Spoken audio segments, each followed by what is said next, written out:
नमस्कार स्टूडेंट्स, मैं Vinay Khandelwal, assistant professor sociology, government PG college Deoli के official YouTube channel CC Raj GC Deoli class में आपका पुनः स्वागत करता हूं। आज का जो हमारा टॉपिक है उसका संबंध एमडीएस यूनिवर्सिटी के सिलेबस के अकॉर्डिंग बीए द्वितीय वर्ष पेपर सेकंड समाजशास्त्र से है। और आज हम डॉरी सिस्टम, जिसे हिंदी में हम दहेज प्रथा कहते हैं, उस संदर्भ में विस्तृत एक चर्चा करेंगे। तो हम शुरू करते हैं हमारा आज का टॉपिक। शुरुआत हम करते हैं दहेज प्रथा अर्थात डॉरी सिस्टम के एक वास्तविक अर्थ और उसका जिस प्रकार समय के साथ स्वरूप विकृत होता जा रहा है। ये समस्या आधुनिक समाज के साथ और अधिक ज्वलंत होती जा रही, इस पर हम विस्तृत चर्चा करेंगे। जैसे जैसे हमारा समाज शिक्षित होता जा रहा है तो यह समस्या घटने की बजाय और किस प्रकार बढ़ी है उस पर हम आज चर्चा करेंगे। सर्वप्रथम हम इसको परिभाषित करेंगे कि सामान्य भाषा में दहेज क्या है। तो सामान्यतया दहेज उस धन राशि या संपत्ति को कहते हैं जो विवाह के समय कन्या पक्ष द्वारा वर पक्ष को दिया जाता है। जो विवाह के समय कन्या पक्ष द्वारा वर पक्ष को दिया जाता है। अब इस संदर्भ में अनेक विद्वानों ने भी अपनी अपनी परिभाषाएं दी हैं, जिसमें आपको एग्जाम की दृष्टि से एक या दो परिभाषाएं याद भी रखनी है ताकि आपको अधिक से अधिक अंक मिल सके। तो एक विचारक थे फेयर चाइल्ड। फेयर चाइल्ड के अनुसार दहेज वह धन या संपत्ति है जो विवाह के समय या अवसर पर लड़की के माता पिता या अन्य निकट संबंधियों द्वारा दी जाती है। तो किसके द्वारा दी जाती है? लड़की के द्वारा दी जाती है या उनके निकट संबंधियों द्वारा दी जाती है। उनके जो संरक्षक होते हैं उनके द्वारा दी जाती है। तो अभी तक आप समझे कि दहेज की क्या साधारण और सामान्य परिभाषा है। अब हम यदि जो हमारा दहेज निरोधक एक्ट है 1961, तो हमें जिसके तहत दहेज पूरा नियंत्रित होता है, रेगुलेट होता है, उस आधार पर ही इन केसेस में कार्रवाई होती है। तो हम उसके अनुसार भी देख लें कि निरोधक एक्ट 1961 के अनुसार दहेज की क्या परिभाषा है। तो दहेज का अर्थ एक ऐसी संपत्ति या मूल्यवान निधि से है जिसमें विवाह में भाग लेने वाले दोनों पक्षों में किसी ने किसी दूसरे पक्ष अथवा उसके किसी व्यक्ति के विवाह के समय या विवाह के पहले या विवाह के बाद एक आवश्यक शर्त के रूप में स्वीकारा हो। तो इसमें देखो एक नई बात ये आ जाती है कि विवाह के समय भी हो सकता है ये राशि, विवाह के पहले भी हो सकती है या विवाह के बाद में भी हो सकती है। तो एक तरीके से इसमें तीनों काल का उपयोग हो गया, वर्तमान, भूतकाल, भविष्यकाल। अर्थात विवाह के समय भी राशि हो सकती है, वह विवाह के पहले भी हो सकती है या विवाह के बाद में, और इसे एक आवश्यक शर्त के रूप में स्वीकारा जाता है। और ऐसा ना होने पर आपने देखा है कि शादियां टूट भी जाती हैं। अब हम नेक्स्ट स्लाइड में चलते हैं। दहेज की परिभाषा अत्यंत विस्तृत है। इसमें वर मूल्य एवं कन्या मूल्य दोनों कई बार आ जाते हैं। साथ ही कई बार हम उपहार और दहेज को एक समझने की भूल करते हैं, पर उसमें अंतर है। दहेज विवाह की आवश्यक शर्त है, जबकि उपहार देने वाला अपनी स्वेच्छा से देता है। तो यहाँ हमें यह भी समझ लेना होगा, कई बार हम उस गिफ्ट को ही दहेज मानने की भूल कर बैठते हैं। वर्तमान में यदि हम दहेज प्रथा का स्वरूप देखें तो हम देखेंगे कि यह इतना अधिक विकृत हो गया है कि अब तो विवाह संबंध तय करते समय काफ़ी सौदेबाजी की जाती है। वर्तमान में तो लड़कियों के परिवारजनों को दहेज जुटाने के लिए आपने देखा है कर्ज भी लेना पड़ता है, जो उनकी पीढ़ियां तक चुकाने में सक्षम नहीं हो पाती। यहाँ तक कि उन्हें ज़मीन जायदाद भी बेचनी होती है। और एक आंकड़ा हम देखें तो वर्तमान में दहेज के कारण प्रतिदिन 19 महिलाओं तक की भी मृत्यु हो जाती है।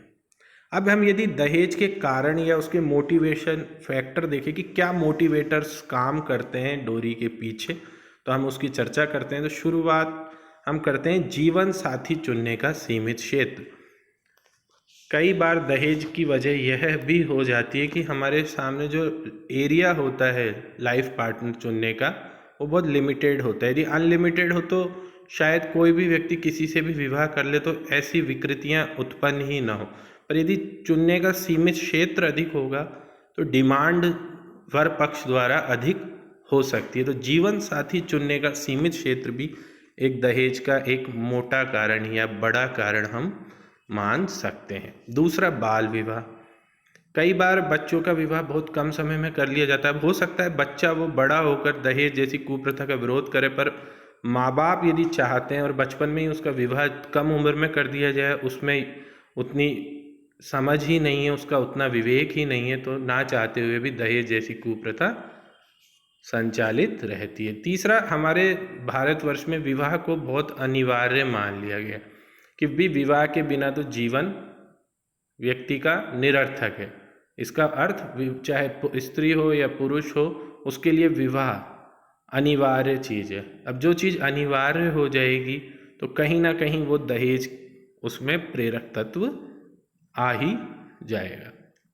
इसके अतिरिक्त शिक्षा एवं सामाजिक प्रतिष्ठा के लिए भी कई लोग चाहते हैं कि हमें अधिक से अधिक धन मिले ताकि समाज में हमारी प्रतिष्ठा, क्योंकि कई बार इसे समाज में प्रतिष्ठा से भी जोड़ लिया जाता है कि भाई जिसको शादी में जितना अधिक धन प्राप्ति अर्थात दहेज मिला वो उतने ही उच्च वर्ग का है या वो उतना ही संपन्न है, तो इसे संपन्नता का परिचायक माना जाता है। तो यह भी एक डोरी में मोटिवेशन का कार्य करता है। इसके लिए हमारे समाज में पैसों या धन का बहुत अधिक महत्व है, यह भी दहेज की तरफ हमें लेके जाता है।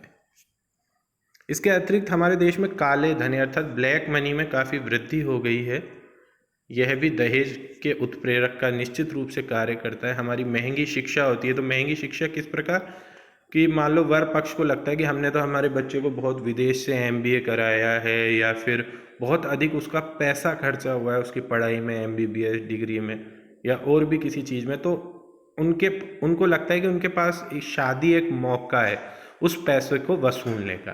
तो निश्चित रूप से वो महंगी शिक्षा जो उसकी खर्च हुई है वो दहेज के स्वरूप में उसे हथियाना चाहते हैं। इसके अलावा प्रदर्शन द्वारा झूठी प्रतिष्ठा, मैंने जैसे आपको बताया सामाजिक प्रतिष्ठा भी एक कारक होता है दहेज लेने में, क्योंकि लोगों को लगता है कि जितना अधिक हमारा दहेज आएगा, जितना अधिक पैसा आएगा समाज में हमारी उतनी ही अधिक प्रतिष्ठा बढ़ेगी। इसके अतिरिक्त दहेज एक सामाजिक सोशल कस्टम भी बनती जा रही है, जो बहुत एक अनिवार्य सी हो गई कि जरूरी मान लिया, समाज ने ही उसको स्वीकृति दे दिया स्वतः ही। इसके अलावा एक आर्थिक रूप से भी प्रतिस्पर्धा हो गई है कि भाई फलां की शादी में इतना दहेज आया है तो हमारे कम क्यों आया, हमारे बेटे में या बेटी में कोई कमी थोड़ी है। तो इस वजह से भी दहेज जैसी कुप्रथा में वृद्धि हुई है। अब हम अपनी अगली स्लाइड में देखेंगे इस दहेज प्रथा का समाज। अभी तक तो हमने देखा कि इस दहेज प्रथा के कारक क्या हो सकते हैं, क्या मोटिवेटर हो सकते हैं, ऐसे कौन से कारक होते हैं जो दहेज के लिए उत्तरदायी होते हैं। अब हम देखते हैं कि समाज में इसका क्या परिणाम पड़ता है या क्या दुष्परिणाम पड़ता है, हम कह सकते हैं, क्योंकि ज़्यादातर परिणाम इसके दुष ही होंगे। तो पहला, बालिका वध। दहेज के फलस्वरूप और विशेषकर हमारे राजस्थान के संदर्भ में देखा जाता है, कई बार जैसे कोई गरीब व्यक्ति है, उसके घर में 2 या 2 से अधिक कन्याओं का जन्म ले और उसकी आर्थिक स्थिति इतनी मजबूत ना हो, तो कई बार हमने देखा है कि छोटी उम्र में ही बालिकाओं का वध कर दिया जाता है बोझ के स्वरूप। आप देख लीजिए कितना अनैतिक कृत्य। इससे अनैतिक कृत्य क्या हो सकता है कि एक पिता ही या माँ ही अपने बच्चे को इसलिए मार देती है, क्योंकि ऐसा नहीं है कि उनमें वो प्रेम नहीं है, वो सिर्फ इसलिए मार देती है कि उनको ऐसा लगता है कि भविष्य में वो इतना अधिक धन नहीं खर्च कर पाएंगे, वो कैसे अपनी बेटियों की शादी कर पाएंगे, क्योंकि उनकी ऐसी आर्थिक स्थिति इतनी मजबूत नहीं है। तो ये समाज पर इस प्रकार दहेज का ये दुष्प्रभाव पड़ता है। दूसरा, परिवार टूटते हैं दहेज के फलस्वरूप, निश्चित रूप से टूटेंगे ही। परिवार में विघटन हो गई यदि वो दहेज नहीं दे पाएंगे, उनके घर में शादियां नहीं हो पाएगी। ऋणग्रस्त कर्ज में डूबते ही जाते हैं, क्योंकि अपनी शादियां जैसा मैंने आपको पूर्व में बताया, शादियां करने के चक्कर में, दो दो तीन तीन बेटियों की शादी करने के चक्कर में उन्हें बहुत अधिक कर्ज लेना पड़ता है, तो वो कर्ज में डूबते जाते हैं। आत्महत्या बिल्कुल हो सकती है। मान लो दहेज के चक्कर में बहुत अधिक ऋण ले लिया और वो ऋण सही समय पे चुकाया ना हो, तो लड़की के माँ बाप सुसाइड तक भी मोटिवेट होते हैं, सुसाइड भी कर बैठते हैं। निश्चित रूप से दहेज से जीवन स्तर, जो लाइफ स्टाइल बहुत ऊंचा हो सकता है, जो वो खर्चा अपने ऊपर, अपने स्वास्थ्य, शिक्षा या और ज़रूरी चीज़ों पे कर सकते हैं लोग, उनका वो पूरा पैसा उनकी लड़कियों की शादी में या दहेज के रूप में खर्च हो जाता है। तो वो शादियां तो हो जाती है, लेकिन उसके बाद की जो उनका जीवन होता है, उसकी जो लाइफ स्टाइल होती है, वो बहुत ही लोअर टाइप की होती है। बहु पत्नी विवाह भी हो जाते हैं, एक पति के कई सारी पत्नियां होती हैं, क्योंकि कई बार जो माँ बाप होते हैं वो सोचते हैं कि दो लड़कियों का अलग अलग विवाह करने की बजाय एक ही लड़के से कर दिया जाए, ताकि उनका खर्चा कम हो। तो इस प्रकार ये समाज में आप देख रहे हैं कि कैसे कुप्रथाओं पे कुप्रथाओं को जन्म देता है। इसके अलावा बेमेल विवाह का मतलब कि यदि एक की उम्र ज़्यादा, मान लो पुरुष 45 साल का और कन्या 18 साल की, क्योंकि ये संभव है। मान लो यदि पुरुष बहुत अधिक पैसे वाला हो और वो कहे कि भाई ठीक है, उसे दहेज कम चाहिए या नहीं चाहिए, बस उसे तो कम उम्र की कन्या चाहिए, तो इस फलस्वरूप यहाँ पैसा तो नहीं देना, पर आप देखोगे कि बेमेल विवाह किस प्रकार संपन्न हो जाते हैं। तो ये भी एक प्रकार का समाज पे दुष्परिणाम है दहेज प्रथा का। इसके अलावा अनैतिकता में वृद्धि, निश्चित रूप से अनैतिक संबंध बढ़ेंगे, क्योंकि लोगों की शादियां नहीं होगी तो वो कहीं और शारीरिक संतुष्टि का प्रयास करेंगे, तो अनैतिकता में वृद्धि होगी। अपराधों को प्रोत्साहन मिलेगा, स्त्रियों की निम्न स्थिति होगी, क्योंकि उन्हें एक तरीके से एक क्रय योग्य वस्तु बना दिया दहेज ने कि खरीदने के लिए, तो इसलिए उनकी जो स्टेटस ऑफ लाइफ है, उनकी जो सोशल स्टेटस है, उनमें लगातार गिरावट आएगी। बाल विवाह होंगे, भ्रूण हत्या, कम उम्र की बालिका ही नहीं वरन बहुत ही भ्रूण में भी माँ के गर्भ में भी बच्चे को मार दिया जाता है इस दहेज की सोच के फलस्वरूप। भविष्य में दहेज कितना देना मुश्किल होगा कन्याओं के पिता माँ के लिए, इस फलस्वरूप यहाँ तक कि भ्रूण हत्या भी होती है। महिलाओं के प्रति अत्याचार और हिंसा होती है, कई बार शादियाँ हो जाती है और एक आवश्यक शर्त के रूप में, जैसे मैंने बताया, ये दिया जाता है। और कई बार यदि कन्या के माँ बाप शादी के बाद नहीं चुका पाते हैं, तो फिर महिलाओं के प्रति उनके ससुराल में निश्चित रूप से अत्याचार और हिंसा बढ़ जाती है। तो यह भी एक दहेज का दुष्परिणाम हमें दिखाई देता है।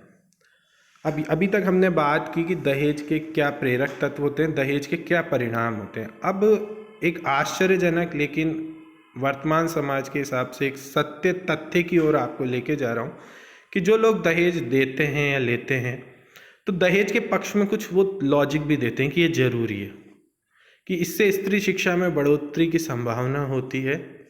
दहेज देंगे तो स्त्रियों को पढ़ाया जाएगा उस पैसों से। नव दंपति को घर बसाने में, भाई यदि नहीं देंगे तो मान लो इससे दंपति को घर बसाने में, मकान खरीदने में, मकान का सामान लाने में, ऐसी चीज़ों में सहायता मिलती है। दहेज, यदि किसी ससुराल में कन्या आई और यदि बहुत अच्छा दहेज लाई है, मान लो दो बहू हैं, एक बहू तो बहुत कम पैसा लाई, एक बहू बहुत ज़्यादा लाई, तो जो ज़्यादा लाई उसका सम्मान ज़्यादा होता है, अरे ये तो बहुत पैसे वाले घर की, इस तरीके से सम्मान ज़्यादा होता है। अच्छा, दहेज की मांग पूरा ना करने के फलस्वरूप कई बार लड़की की अन्य जाति में विवाह कर दिया जाता है, जिससे अंतर जातीय विवाह की प्रवृत्ति को बल मिलता है। जो इंटरकास्ट मैरिज एक निश्चित रूप से एक सकारात्मक पक्ष है वर्तमान में होने वाले विवाहों में। तो इस प्रकार दहेज के पक्ष में ऐसे तर्क भी दिए जाते हैं कि इतनी भी बुरा नहीं है ये। अब हम चर्चा करते हैं कि दहेज प्रथा का निराकरण किस प्रकार किया जा सकता है, किस प्रकार दहेज प्रथा को समाप्त किया जा सकता है। तो इसके कुछ सुझाव दिए जा सकते हैं। तो इससे स्त्री शिक्षा को बढ़ावा दिया जाए। निश्चित रूप से यदि स्त्री पढ़ी लिखी होगी, अपने पैरों पर खड़ी होगी, अच्छा कमाती होगी, तो वो क्यों देगी दहेज? क्योंकि निश्चित रूप से वो किसी पर निर्भर है ही नहीं, वो स्वयं भी अपना जीवन अच्छे से गुजार सकती है। तो यदि स्त्री शिक्षा बढ़ेगी तो दहेज की प्रथा में कमी आएगी। जीवन साथी चुनने की जो सीमितता दहेज प्रथा का कारक थी, यदि जीवन साथी के चुनाव में यदि स्वतंत्रता होगी, जैसे हमने बताया इंटरकास्ट मैरिज या और भी किस रूप में स्वरूप में विवाह होगा, तो दहेज प्रथा में निश्चित रूप से कमी आएगी। इंटरकास्ट मैरिज जैसे है, लड़कों को स्वावलंबी बनाया जाए कि क्यों उन्हें दहेज के पैसों पर निर्भर रहना है, वो खुद ही इतने सक्षम हो कि उन्हें ऐसी कुप्रथा को आगे ले जाने की कोई ज़रूरत ही ना हो।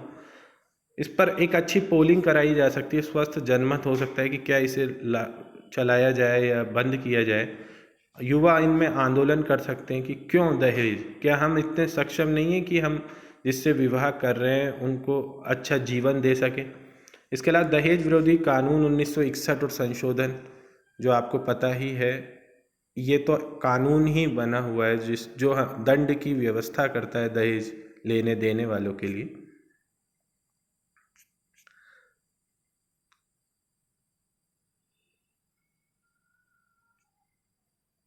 इसमें कुछ धाराएं हैं, जैसे धारा 406 के अंतर्गत यदि लड़की के पति और ससुराल वालों के लिए 3 वर्ष की कैद अथवा जुर्माना तक भी हो सकता है। इसके अतिरिक्त यदि लड़की का विवाह के 7 साल के भीतर ही असामान्य परिस्थितियों में मौत हो जाए और यह साबित कर दिया जाए कि मौत से पहले उसे दहेज के लिए प्रताड़ित किया जाता था, तो भारतीय दंड संहिता की धारा 304 बी के अंतर्गत लड़की के पति और रिश्तेदारों को कम से कम 7 वर्ष की सज़ा हो सकती है।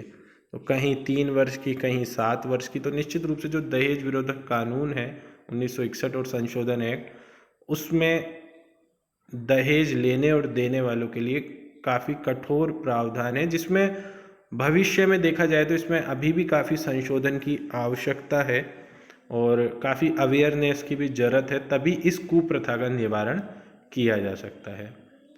उम्मीद करता हूँ कि आपको इस दहेज का कॉन्सेप्ट कुछ सीमित ही सही पर निश्चित रूप से समझ आया होगा। जल्दी ही मिलते हैं अगले लेक्चर के लिए, तब तक के लिए आप लोगों का बहुत बहुत धन्यवाद।